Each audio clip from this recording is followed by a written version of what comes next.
Welcome, everybody, to another episode of the Dr. Entrepreneur Podcast. I'm here with Dr. Jason Scott Earl. He is the academic director for the Willis Center for the Willis Center for International Entrepreneurship. Well, thanks so much. I am particularly excited to interview Jason today because he's been a huge mentor for me, and he's been a mentor for a lot of people that have desires to be entrepreneurs. If you go to his LinkedIn page, you'll see recommendations all over the place from students, and I've had a chance to read many of these. One I just wanted to read real quick before we get into this. This comes from Lauren Stone, who said, "Students who are lucky enough to take a class from Jason will learn leadership, not just management. I have no doubt that Dr. Earl's influence will continue to be felt as the students he inspires go on to fill boardrooms and lead businesses and organizations around the world." And I can tell you, to those listeners that are listening or watching, Jason has certainly influenced me, and I look forward to hearing how he's influenced you. So thank you, Jason, for being willing to take some time with us today. I know you've got a lot going on. No, I appreciate that. Thank you. Well, let's just jump in. I'm really curious. I kind of want to work backwards from the early times in your life to kind of see how you've transitioned into today. So, back when you were, say, 7 or 8, what did you want to be when you grew up? I think I just wanted to be like my dad. I wanted to be a builder, a creator. My dad was a welder by trade. I spent most of my weekends in the garage chipping slag. So he would weld, then I would chip it, and then we'd cool off the metal. And cool. I liked seeing him build things, create things. I think that's really what led me into the field of engineering. Okay. And that's what you went to school for initially, was engineering? Yeah, I got an associate's, a bachelor's, and a master's degree in engineering. Okay. And so walk us through some of your background, unpack some of your background on what led you into entrepreneurship. I think for the most part, it was just a big mistake. I don't think it was supposed to happen. Like the Big Bang Theory type of mistake, right? So I was taught basically in school, especially engineering school, that the business people are evil. You should stay as far away from business as possible. And I did a pretty good job. I mean, I was hardcore engineering, and then my first job out of school was with a big oil and gas company. And I was a structural engineer. I had responsibility for about 40 to 50 offshore oil platforms. Wow. And if you've seen that movie Deepwater Horizon, I mean, every time I see that, it like I can smell the platform. I can feel the hot compressor air. Like, it just brings back all these memories. Anyway. Wow. I just saw that like 2 weeks ago. Yeah. Yeah. They did a great job with that movie. Oh, man, that was an intense show. Yeah. I mean, I didn't have anything blow up, but there's always like this feeling like something's going to go wrong. Yeah. Oh, absolutely. I can imagine. Well, there's just so many moving parts. Oh, yeah. And as a young engineer, Exxon doesn't have a lot of employees, but they're very careful about who they hire, and you have a lot of responsibility. So I had probably 200 to 300 contractors at any one time. Wow. And I was managing a big project. I thought I was going to be designing with steel and concrete, and instead I was running budgets, hiring people, firing people. And It didn't take long.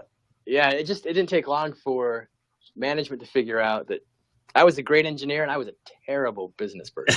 Well, it's interesting because, I mean, you got into things for more of the engineering, but here you are, balancing budgets and doing business stuff.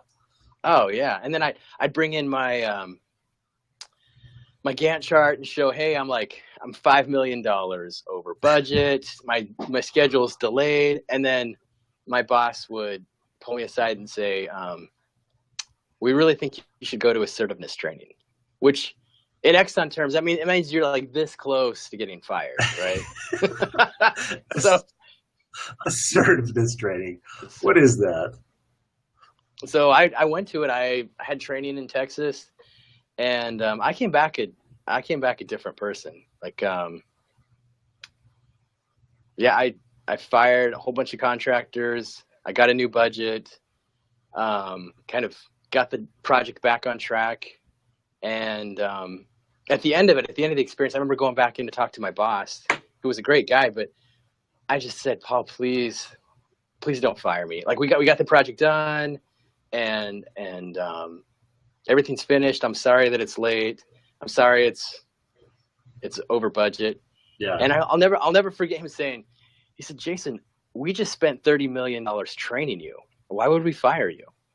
And it was like this revelation, like, oh, like this is how we learn, right? And it was soon after that they sent me to business school at Tulane, where I got my MBA. And there was one class called New Venture Creation. And that it opened my mind to this whole world of entrepreneurship, like how to take a technical skill and move from managerial to entrepreneurial. And really it changed everything.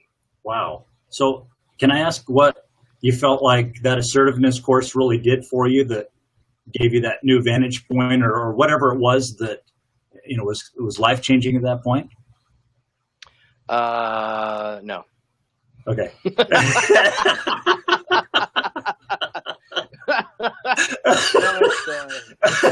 You became more assertive. Well, I think it's kind of like I've never been in the military.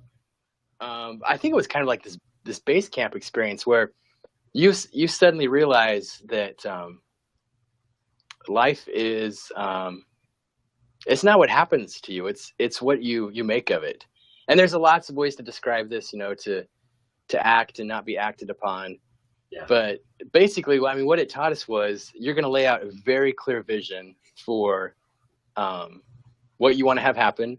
You're going to take 100% responsibility, like whether good or bad. And then you are just like, come hell or high water, you were going to make it happen. Yeah. And so it wasn't about being aggressive, and it wasn't about being passive. It was about this fine line of being very assertive and being very clear on the expectations. Like those meetings I had with my contractors that next round, I'm like, this is the scope. This is what needs to get done. If you cannot do it, I need to know right now. And wow. And you kind of I think you take your personal performance, but also your expectations for people around you to a whole new level. And, high caliber people, they like that. They like to know there's this expectation. I'm going to be held accountable. And if we meet the goal, we'll be rewarded for that. Fantastic. So how did that springboard you into where you're at today? Walk us through that, if you would. So let's see. I had a great experience with Exxon. They treated us really well. I was working on a project off the coast of California. It's probably the last offshore oil platform that'll ever go in off California. And the area was just like beautiful. Like it was Santa Barbara. It was north of Los Angeles. And I remember calling my wife saying, man, this place is awesome. Like, how can we get a job out here? And my next assignment in the company was in Africa. Like they were going to move me to this place. I was going to be living inside of a compound. I couldn't bring my family.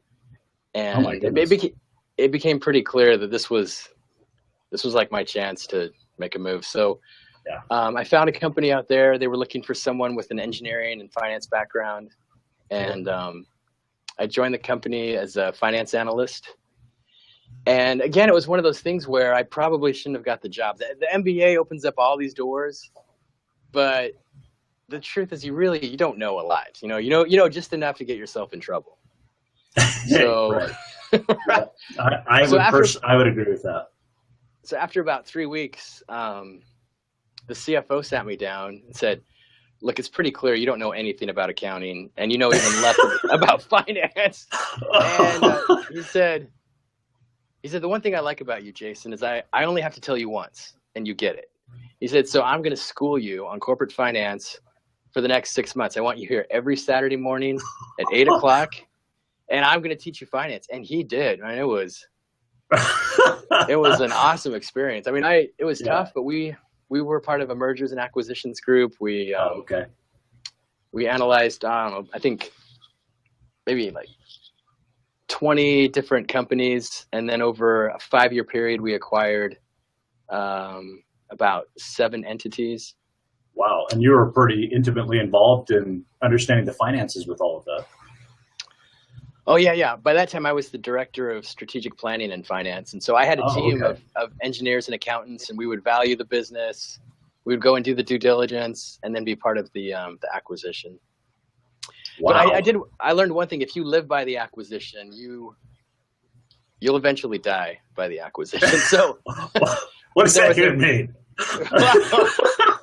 Well, we grew to such a size that we became a healthy target for another outside company. Oh, okay. And they came in and they bought us.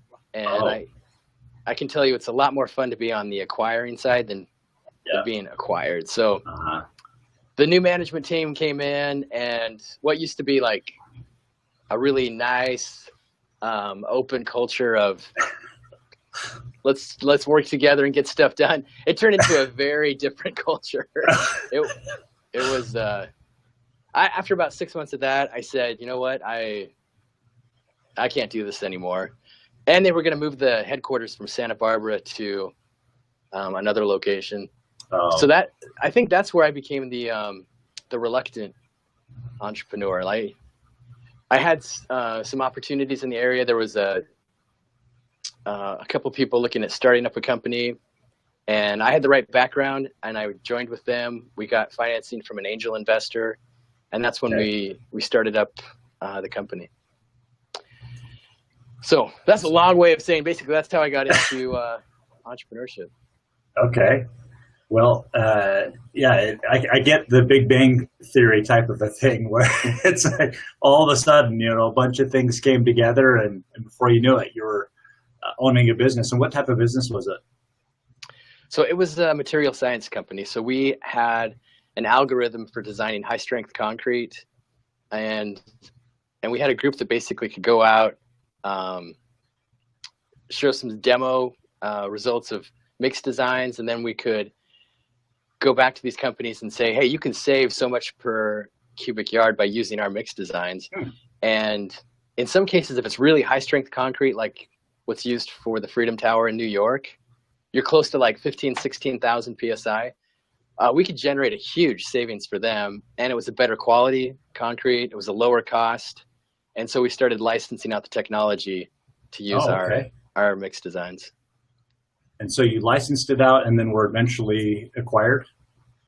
Yeah, venture capital firm. They came in and they invested. They saw the growth, and then eventually they bought us out. Cool. So, what was that like for you, having, your first business purchased? Yeah, it was like jumping on a bullet bike doing 140 miles per hour and television, trying to survive, really. I mean, we went from 3 people to 63 people in less than 18 months, and we had a great team. We had a great technology. I think the biggest thing I learned from that experience was this can happen really fast. It doesn't take 20 to 30 years. If you've got the right team, the right opportunity, and the right resources, it can happen quick. Fantastic. Well, what are some of your number one priorities right now in your life? Wow. I'd say number one is definitely the family. Part of the reason why we took this position was, I think, to be in a great location, to have more time with the kids. I think behind me you can see a shot. There's there's the family up there. Okay, I see. Yeah. Holding up the books. Then I think time with students. It's been, I went into academia thinking, hey, I'm going to try this for 1 year and then probably do something else. But it's been 9 years now, 5 years in Idaho, 4 years in Hawaii, and seeing what my students are doing, things like what you're doing. It just, you suddenly realize there's a much bigger world out there, and to see your students in the classroom and then a few years later out accomplishing these great things, it's really rewarding. It's been great. Yeah, I definitely get a feel of that. And what would you say have been some of your personal habits that have allowed you to see some of the success that you've seen, Jason? I would say putting this sounds kind of funny, but just putting some pillars into your life. Like, I'd pick 3 or 4 things. It could be anything from like exercise to individual time with your spouse and children. Yeah. To deciding you're going to do something that's really hard, like, write a book or put together. What do you call this whole blog thing? A podcast. Your podcast, right? Uh-huh. And then just say, okay, I'm committed to this, and I'm going to do this every Thursday at 2:00 for 2 hours. And right. You kind of put these columns in your life, and then no matter what happens, you just do it, right? You just say, hey, it's set, it's scheduled, and even when you really, really don't want to do it, especially like every morning at 6 a.m. we get the kids together and we read for half an hour, and it's super painful. But after a while, like after 3 or 4 months, right? It's just like it's what you do. Like you just don't even question it anymore. And I think that kind of discipline, you've got to pick 3 or 4 things that are really important and just stick to it. When is a time where when you feel like you've had your greatest failure in your life? I would say, wow.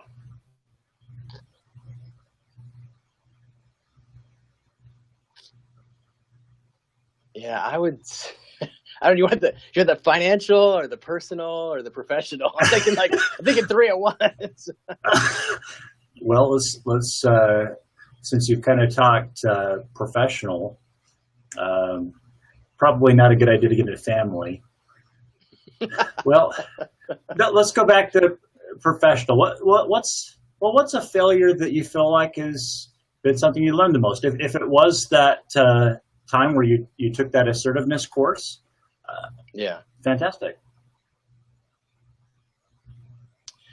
Yeah, I think that first job was critical, and then to realize that I was failing at the position, and that there was a pretty good chance I was going to get fired.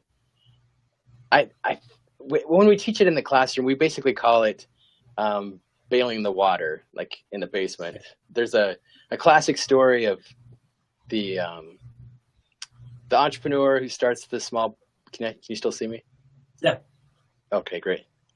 Starts the small business, and the restaurant's failing, and he goes down into the basement, and the basement's flooding, and he's got a decision to make, right? Do I save the business and try to continue to grow this thing, or do we just abandon the whole thing? And I think that happens in your life where you're up against the wall, and you got to make the decision. Either I'm going to double down and just make this work, or it's just time to cut my losses. I just need to get out and be done with this. And so, that's instructive to me. It's saying, you've really got to constantly evaluate along your road to whatever you're working toward, whether or not you should, I guess in a sense, quit early, or whether it makes sense to persevere. Yeah, I can think of a professional example where I was getting my PE license, and I'd already got it's a professional engineering license, and I'd gotten it in Louisiana, but when we moved to California, you got to take the whole exam again, and these exams are insane. They're like 12 hours a day, 2 days each, just to get your license. Oh my goodness. I failed it in California, and I missed it by 1 point. I think you have to get I think if you get like a 70% to pass, and I got like a 69%. Okay. And then you can appeal it. So I highlighted the sections where I thought I should have got the point, turned it into the board, right? I feel like one of my students. And I put in the appeal, and I got it back, and they said, oh, in fact, your score should have been lower. They changed it, I think, to like a 66%. Oh, my goodness. And, I said, you know what, that's a sign. Like, I am not supposed to be an engineer anymore. I'm not going to take that stupid test again. So, like, I think in a way I did fail. Oh, I failed the test. But right. But I think it allowed me to go down this entirely different path of entrepreneurship. And I think in some ways failures are meant to be there. I'm not sure I believe in signs, but I definitely believe in omens, right? Yeah. So that was an omen for me, like, you know what, this is not the right path. And now you just need to have the faith to go down a different path. Right. So why do you think you're here where you're at BYU Hawaii, teaching international entrepreneurship? Unpack why you think you're there and some of the things that you're doing now. This is going to sound a little self-absorbed, but I think right now the world's perspective and perception of entrepreneurship is totally wrong. I think we've taken this idea of entrepreneurship and we've turned these people that are actually club promoters. They're not even entrepreneurs, right? And some of the stuff they share is pretty impressive. Like you look at a Gary Vee and the following, right, and what he has. Yeah. But when I try to translate that back to my students in the classroom, they think, oh, I can't do that. That's not me. I can't be this outgoing, charismatic, bigger than life personality. Yeah. And I think the truth is entrepreneurship works whether you're outgoing or an introvert. It works whether you're highly intelligent or really not that bright. I mean, entrepreneurship it's this ability to find and recognize opportunities and take action.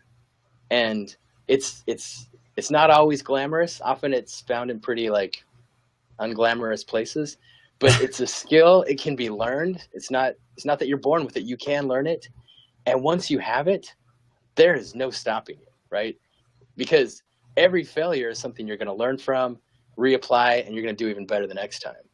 And so I think really the purpose here is to help students from 70 different countries around the world find opportunities in their home country. And I don't care if it's a for-profit, nonprofit, NGO. I mean, they are finding opportunities. They're creating small businesses. It's creating jobs. And we overuse the phrase changing the world, but in their little world, it's changing everything. Absolutely. Absolutely. And you say 70 different countries. So what are you doing with students? Are you teaching them? Are you orchestrating business competitions? How do you influence 70 different countries? So we have an organization here called Enactus. It used to be called SIFE. Okay. So those were all the trophies you used to see it at BYU. Okay. But students are allowed to basically start their own project, kind of prove out a business model, and then we actually go out to their country and we try it. We test it out. So wow. It's either through a minimum viable product or just a small outpost. And This last week, for example, we went to Tuvalu, which is, I think, the third or fourth smallest nation in the world. It's this little like atoll in the middle of the Pacific Ocean. And we set up a hydroponics garden, and we taught the locals how to grow a garden with no soil. And one of the problems in these island nations is the water levels are rising, and the soil. Sorry if you hear that. The soil is completely contaminated with salt water, so you can't grow normal crops. And basically, we got this hydroponics garden going. The locals are now recreating. They've got new spots they're growing these gardens, and so for the first time, they can grow their own lettuce, tomatoes, onions. And before, they had to ship those in from Fiji, and it was super expensive. And they're willing to pay for it, right? Like, people need the stuff. Okay. And so it's not glamorous. It's not high tech. It's not some fancy app, right? It's definitely not social media. But but it works. And I think it's projects like that we see a lot of potential. That's amazing. So you worked with students that then went to that country, or were they the students that were in that country? So we had one student returning. So she's currently here at BYU Hawaii. She went back with us. Okay. So she's from that country. She knew a lot of the locals. And then we had students from Mexico, Tonga, Hawaii, and Idaho, of all places, right? And so they're from other countries, but they're there working on the project. And then the group went from there to Tonga, and we had another project setting up an adventure tourism company. And that was a Tongan student returning to his own country. So I think it's a group of students from different countries, but we're going to their home country. Fantastic. That is just so cool. And is there a way to follow some of these projects, like on a Facebook page, or I mean, what do you guys do to share what you're doing? If you go to I Love BYU Hawaii, it's a Facebook group. Okay. It's got about 15,000 followers. Oh, and we always take a videographer with us because they grab some great shots. But you can watch. I think there's a 45-second video you can watch of the project, and then if you want more. Yeah, it's there now. It's on. We've got one on Tuvalu and one on Tonga. Cool. And that was kind of fun too, because in Tuvalu there's only one road, right, in the island. Oh, really? And most of the locals drive mopeds. So there's like 1,000 mopeds all over the place. so that's cool. He brought a drone. So we're driving these mopeds, and he launched a drone up and got this aerial shot of the place. It's really cool. Check it out. Yeah, I'll have to check that out. So what do you feel, when you look back, years from now, what do you hope your legacy to be in your involvement with BYU Hawaii and with entrepreneurs? I know you've talked a little bit on that, but how do you see it growing and evolving? I hope there isn't one. As far as a legacy, I think a legacy is a bad idea. I think Stephen Covey got it right when he talked to live, to love, to learn. But he should have left out that legacy part because it's a bad idea. It's a bad idea. Like people do crazy dumb things in the name of their legacy. So honestly, I hope no one remembers me. That's a very good point. I hope no one remembers my name, but I hope we have thousands of these little startups all throughout the South Pacific. I hope it's generating jobs and giving people hope. In my mind, that would be awesome. Fantastic. Do you? I don't know. Are you an author, or do you plan on being an author? I had to publish my dissertation. You can buy it on Amazon for $10. Okay. What's it called? Let me look here. It's got a long name. It's called Online Business Simulations. Okay. And you have quite a bit of experience with, 9 years with CAPSIM simulations with Harvard Business School? Yeah, we run strategy simulations, business simulations. I mean, the very best way to learn is through a master, like master and apprentice. That's number one. But the second best is, in my mind, a simulation. Okay. And the first rule of any game is to know you're in one. And I love throwing students into a sim, like saying, well, you experienced this, right? Like, hey, here's a company that's in bad shape. You got to figure it out. So. Yep. Yes, I remember several of those. And then when I got into graduate school, several of the classes were just simulation based. Yeah. And it was instructive. Well, I like what you said about legacy. I think it does put it more on the person and what they've done rather than the influence and what that influence has evolved into. So I appreciate that. I think again, to use that word, I think that's instructive. I don't think enough people have that kind of a vantage point. Well, and if I could just add one comment on that. Please. we've got great people who come here to teach. They basically volunteer. They're our entrepreneurs in residence. And the thing is, they've been to that level, right? They've right. Donated the $10 million. They've got the building. It's got their name on it.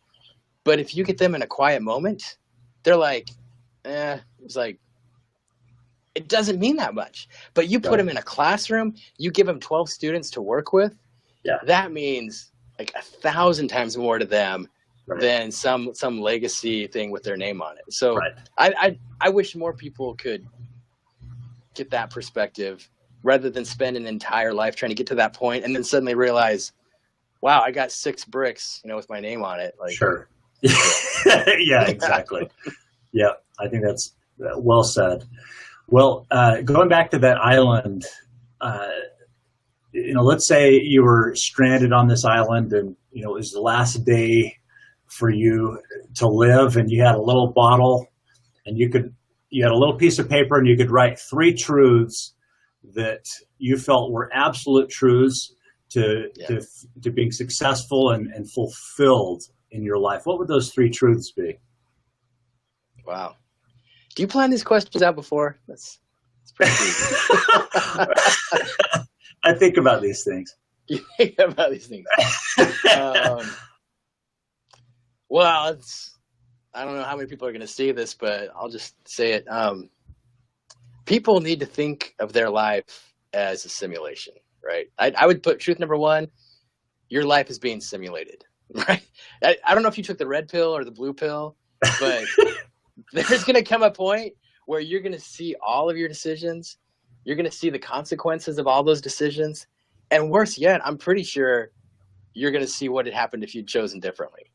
So I would say number 1, this life is totally simulated. You should think about that. Yeah. Number 2,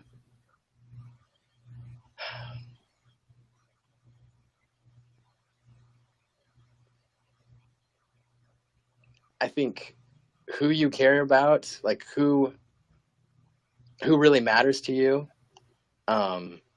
is probably more important than anything. My experience is no one really cares about the great success story or how much money you've socked away, but they do know if you care. So I would say the people that you care about, that should be probably the most important priority in your life. And then the last truth I would say is, man, this goes quick. Like most of us are going to be dead before we know it. Yeah. And I would think of life as really like 50 years from now, like what really counts, because everything should be going into teaching these children. This rising generation, these weird millennials that we talk about, that seem to get dissed quite a bit. They're going to be running this world, in the near future. And I think we should be putting a lot more time and effort into the kids. Yep. So those are the 3. Yep. Fantastic. Simulation, who we care about, and this next generation. I love that. Thank you. I have one more question for you. Sure. Certainly a lot of doctors, a lot of medical students are listening to this podcast and watching. A lot of them don't see themselves as being entrepreneurs, even though they're running their own business. What advice would you give a starting doctor about business strategy or how to, what advice would you give to somebody who's just starting in their entrepreneurial journey? Yeah, I would think about differentiation. Like what makes you different than all of the vanilla doctors out there? Is it a true competitive advantage? And if so, is it sustainable? And how can you make that clear to people? I think, one thing that differentiates myself here is my engineering and my technical background. And it allows me to bridge this gap between the business world and more of the technical world. And in the case of doctors, I think there's a huge opportunity to find multiple fields where you know about this area, you also know about your technical background, and then to get that that business acumen. Really, who are my main competitors? What separates or differentiates me from all of them? And then how can you like leverage that? How can you really show that you are different? I mean, this idea of a total addressable market is totally messed up. People ran all of these numbers on there's 1 billion people in China. If we sold, one toothbrush to each of them for $1, boom, that's $1 billion. Well, the truth is, a lot of people in China don't brush their teeth, right? You gotta narrow the market down and say, what is this one particular field that we're world class in, and then dominate that market. Find a much, much smaller market, show why you're different and why you're unique, and then I would go after it 100%. Fantastic. Well, thank you so much for making time today, Jason. I think this has been a fun interview. I appreciate learning about your background. I think there's a lot to learn, and I think your advice to young doctors and even to doctors who are seasoned and into their businesses can learn a lot from that. Well, thanks so much. I want to just ask, where can people find more about you? Certainly you gave the Facebook page. You are on LinkedIn. Is there anywhere else you'd like to share with our audience so they can connect more with you, Jason? No, my biggest hope is they watch this, they're inspired, and then they quickly forget who I am. But I do have a website. It's got some limited information. It's just jasonscottearl.com. And my email address is, again, jasonscottearl@gmail.com. So I'm happy to answer questions or be of help. Anything I can do to help others, that's what we're here for now. Okay, well, fantastic. Well, we'll go ahead and end on that note. If you'll stick around for a second longer afterward, I'll chat with you for a second more. But thanks again for being on the show. You bet. Thank you. Take care.